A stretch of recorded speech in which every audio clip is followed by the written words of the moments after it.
Hey guys, Wrestling Throwdown here.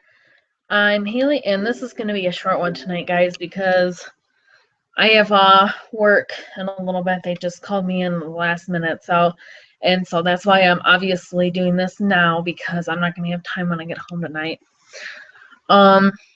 NXT last night, it only had like two decent things to talk about. Well, one was obviously awesome, and one was cool too, but NXT, it's just, I feel like it needs to be 2 hours. I feel like 1 hour is just not enough time to make it, the show that I know it can be.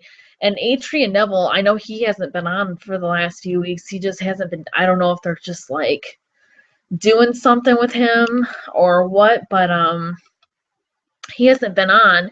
And so Sami Zayn's pretty much been holding the whole show. And then obviously now we got Prince Deviant obviously made his debut tonight. So, I guess I'll start first with the number one contenders match for Sami Zayn versus Tyler Breeze. And this obviously last week, Tyler Breeze, I think it was last week, it was either last week or the week before, Tyler Breeze obviously said to Sami Zayn, put your number one contender spot on the line because you've never beaten me before and I think I deserve it more, blah, blah, blah. And so this was the first time that Sami Zayn actually beat Tyler Breeze. So this was a really big win for Sami Zayn. Obviously, he got to keep his number one contender spot, and he beat Tyler Breeze for the first time. And it was nice to see that Tyler Breeze was obviously back into the main event picture again. He's kind of, still kind of floating around in there. And that makes me happy because, like I said, Tyler Breeze is a great wrestler, and I think he's surprised a lot of people. I've talked to a lot of people, and Tyler Breeze is one of those guys where a lot of guys were like, I don't really think he's gonna do good. His whole gimmick is just stupid, and he's not gonna last. And obviously he's been proving us all wrong with the great athletic ability he has. He reminds me a lot of John Morrison, actually.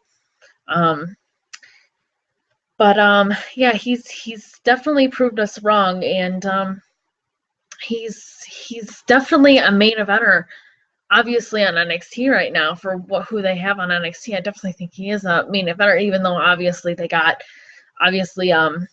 Finn Balor and Kenta now. So obviously those two are obviously main eventers, and then with Kevin Steen coming up, yeah, that's obviously a main eventer too, but still, he's still in the mix of there, and so that's why it was good to see him actually be in the main event again, because he's just been having these random stupid matches lately, and so it was nice to see, obviously him kind of throw him back into the main event picture. As for Sami Zayn, though, I'm very, very proud of him. He definitely deserves this. And Adrian Neville, I think they're planning on having him lose. I don't see this Sami Zayn not beating Adrian Neville. Adrian Neville's held the title for quite some time now.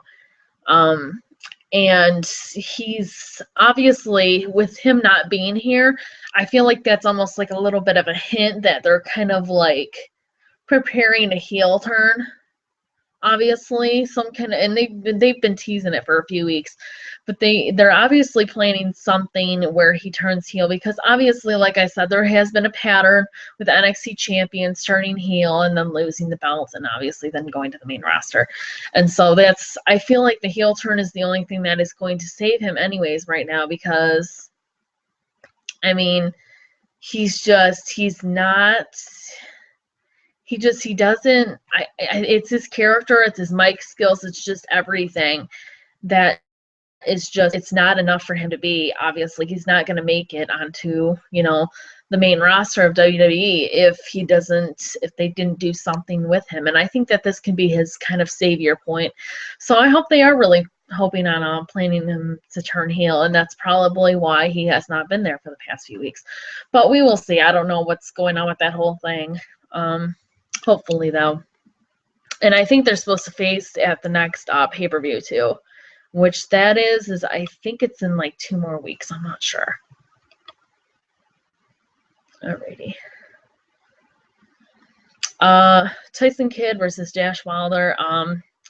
I guess Dash Wilder was the former tag team partner of Scott Dawson and the Mechanics. I don't even think he looked familiar to me, but it was funny because I read this article yesterday saying that obviously Dash Wilder he's definitely not a singles competitor. Like they said, like he's definitely better obviously with tag team, you know, in the tag team division, you know, with a partner because of his kind of like his move set and everything. Like he needs that extra push and boost, you know, to kind of help him. And that's kind of, I feel like that's true, you know, with the Usos too. You know, I know me and Joe have talked about, you know, how Jimmy is a tad bit better, you know, than Jay, but I feel like still just without them, I feel like they would obviously be better together than separate, you know, and some obviously wrestlers are better as, you know, a tag team than being a singles competitor. It doesn't fit them. It does their whole move set. It just kind of throws them off and they can't create good enough or as good as matches as they would as obviously a tag team competitor, and that's how they obviously felt with Dash Wilder. And he faced Tyson Kidd last night, so I thought that was kind of interesting. It was just kind of a fast squasher kind of match. And obviously, Tyson Kidd obviously won. He's actually doing really good at NXT. You know, I know he's actually been winning too recently on WWE. They're kind of like doing a little bit of both. Obviously, I don't know exactly what's going to happen with that, if Natalya's going to turn heel or what's going to happen with that whole Total Divas thing. But the thing is they've kind of been doing half and half. He's kind of been working with WWE a little bit, but he's been really mostly on NXT. So I don't know if they're like kind of like slowly moving him up or what's the deal with that. But it's interesting, I guess. I like Tyson Kidd, like I said. I don't get why he's kind of, I feel like he needs to be treated better, but that's just my opinion, you know. I mean, he is kind of being put in these throwaway kind of matches that people probably obviously won't remember on NXT, but you know, he was in the main event picture and then they kind of just like threw him out and everything. And I mean, even Titus O'Neil, though, was kind of on NXT for a little bit. Like, he's been kind of showing up and everything, trying to get into the main event picture. And so it's just, I don't know, it's some of these wrestlers, I feel like they're kind of almost like trying to repackage and stuff and to have them do a little bit of both. I don't know, it's interesting. Obviously, to create newer feuds, obviously different feuds. So it's a good idea, definitely good. Alrighty, Charlotte and Bayley versus Becky Lynch and Sasha Banks. And Sasha Banks and Becky Lynch obviously won when Banks grabbed Bayley's tights and, you know, got a cheap victory off that with a roll-up. And so obviously we can plan on Sasha Banks beating Charlotte. Obviously the I guess you can say the student beating the teacher. That's obviously the way it usually does go. And Charlotte, I mean, she hasn't had the title for too long, but if Bayley couldn't beat her, obviously, and Charlotte's a face now. She's been a face, you know, for like probably like what, I don't know, like a month and a half now-ish. About a month and a half. But maybe two. But obviously Charlotte and Sasha, obviously we've seen this coming with Sasha being the next champion, NXT women's champion. So obviously with Charlotte moving up to the roster and maybe, you know, she might fight with AJ Lee, but I don't know. AJ Lee is technically considered a face right now. So, and I have been hearing word too that Nikki isn't supposed to beat AJ. They're not going to actually have her beat her. I guess Brie is supposed to cost her the match. I guess it's like going to be right at the end mark of like Brie's pretty much slavery. Like they're going to try and make it the last minute possible. And once the 30 days are up, obviously, she's going to be able to turn on her or whatever, or cost of the match. So I guess AJ is still going to be champion. I don't know who they're going to have beat her then. I mean, I guess they could have, like I said, Alicia Fox, but who knows? I think Alicia Fox and Paige are supposed to, but that's not really the point. But obviously with Charlotte moving up, they're either going to have to turn her heel, or they could just have, like they did with Paige and AJ, have a couple of face versus face matches, and have Charlotte eventually. I don't know if they do that, though, again. I mean, the only reason I feel like they did that with Paige is because AJ was obviously taking a break, and the only person she felt obviously comfortable losing the belt to was Paige, obviously. And so that's why they obviously had Paige debut the day after WrestleMania and have her win it. So, and yes, Paige already did have a second title reign, but still, I don't know. I feel like Paige might not win it for a little while again.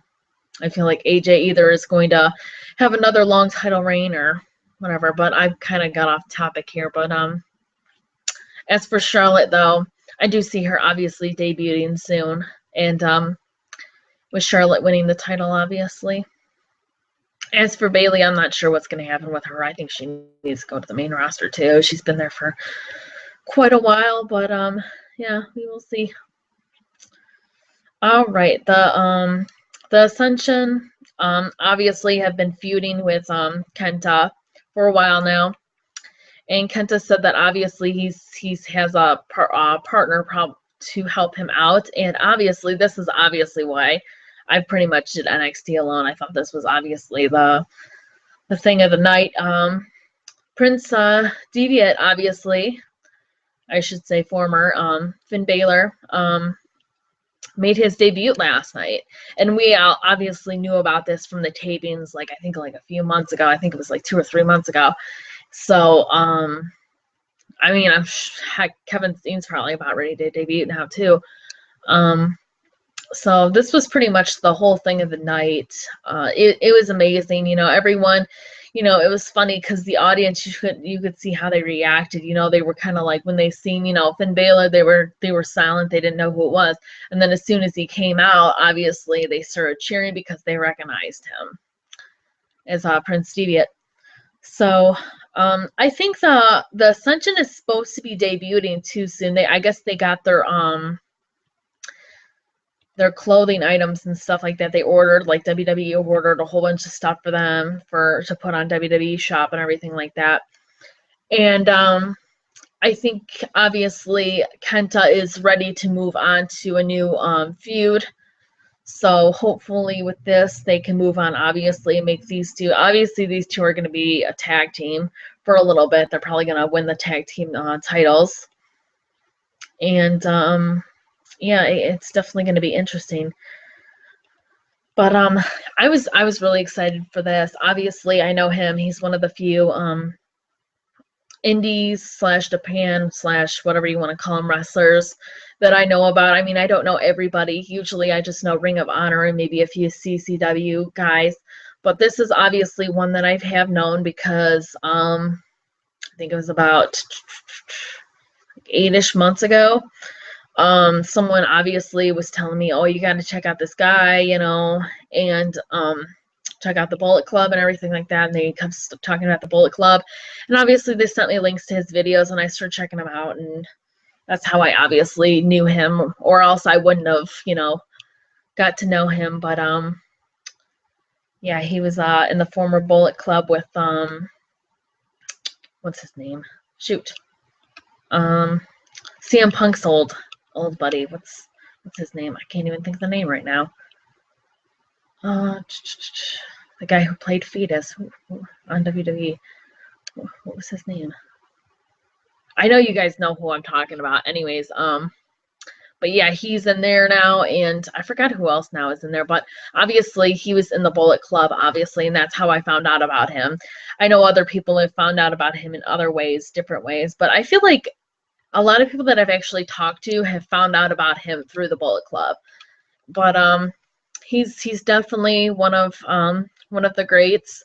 I think he's going to have a very good career in WWE. I think he's going to be very successful, definitely a main eventer. He's got a good look to him. I know people are still, upset about the whole name change, but, I think it fits him. I think it's interesting, WWE, they changed their names for a reason. So obviously they can own their name. And so no one else can take that name again, obviously, if they leave or get fired or released or whatever. But yeah, I definitely see great things from him. I actually like how they're kind of putting him and Kenta as a tag team right now. I'm interested in that. I know, some people probably want, the whole singles competitor. Kenta are supposed to not be at NXT for that long. I guess they're only supposed to be there for a few months, and then they're supposed to leave, like go up to the main roster. Like they're not supposed to be there as long as everybody else has been there. So there's that too. So he's definitely going to be a singles competitor eventually, but I think it's definitely a good thing that him and Kenta are a tag team for right now. I think that they can definitely do some great things, and once they move to the main roster and everything like that, they can go their separate ways like the Shield did and everything else, or even if they want to turn them against each other at NXT after they win titles, whatever they want to do, but for right now, I do definitely think that this is the way to go, because so many people, new guys, they just re-signed, and obviously they're talking to Adam Cole now too, so Adam Cole could be moving up too, and with Kevin Steen obviously debuting in a few more months probably, the NXT roster is going to be filled, so obviously I feel like they're probably going to, obviously Adrian Neville's going to move up, Sami Zayn might move up, Tyler Breeze might move up, all these guys might move up because to make room for the even more younger talent. So it's definitely going to be definitely some great things from Finn Balor. So I'm definitely excited, and I know a lot of people were excited, and that's why, I did the show separate by itself today, because I thought it was worth talking about, even though the show was kind of lackluster except for the Sami Zayn match. Sami Zayn versus Tyler Breeze was a great match, but yeah, the whole, the filler matches in, and obviously the women's was, obviously NXT women's was not bad either, but no really feuds kind of, well, they were still continuing, but nothing like major except for obviously the Finn Balor. And that's why I say that NXT needs to obviously move to 2 hours, because I feel like in just 1 hour they don't have enough to really make it as good as it was. It was really good. It was funny because it was so good when it wasn't showing on the network. I feel like since it's on the network now, it's kind of like lackluster. And I don't know if anybody else feels that same way.